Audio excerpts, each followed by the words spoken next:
You know that phrase, live by the sword, die by the sword? We throw it around all the time, right? Usually when someone gets what's coming to them. But did you know it's biblical? And not only that, it's actually pre-biblical. And the story behind it reveals something fascinating about early Christianity that most Christians today have completely forgotten. Hey everyone, I'm Colin, the resident nerd and Bible scholar here at the Bible Uncut and Unfiltered. Let's set the scene. Matthew chapter 26. Jesus has been arrested in the Garden of Gethsemane. Tensions are high, and suddenly, one of his disciples whips out a hidden sword and attacks a slave of the high priest, cutting off his ear. Now, the synoptic gospels, Matthew, Mark, and Luke, don't name who did it.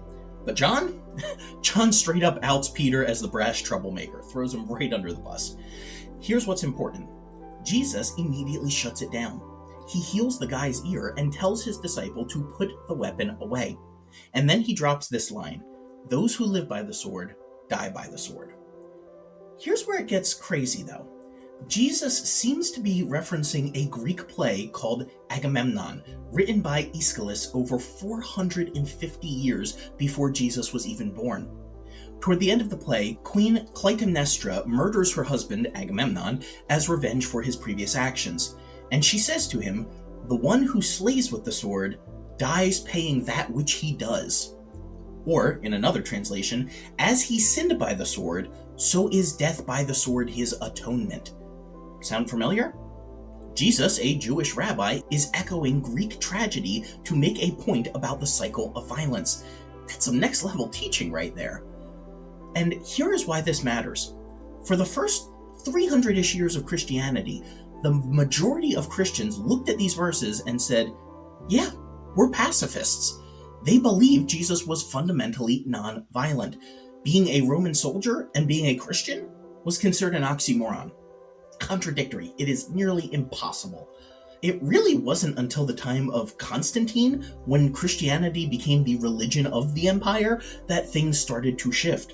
Suddenly, it became normal, even expected, for Christians to serve in the military. Now look, I get it. There's a difference between running a country and living out a personal faith. Absolutely. Politics is complicated. National security is real.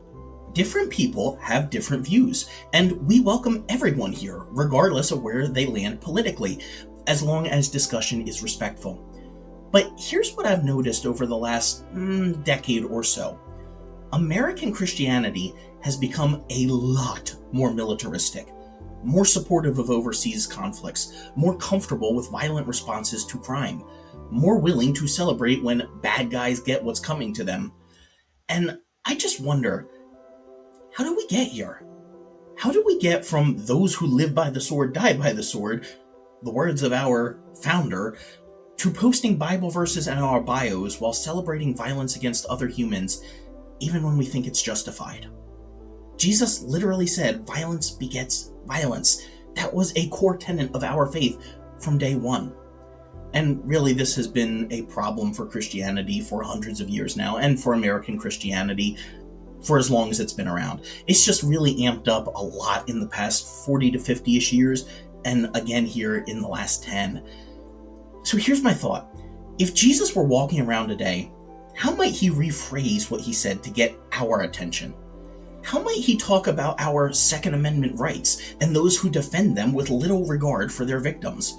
Maybe he'd say something like, those who prioritize cultural identity over the teachings they claim to follow are at risk of losing both. That's challenging.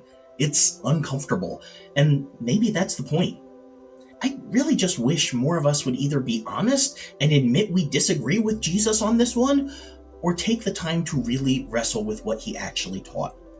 Because live by the sword, die by the sword wasn't just a catchy phrase. It was a warning, and one we might need to hear again. What do you think?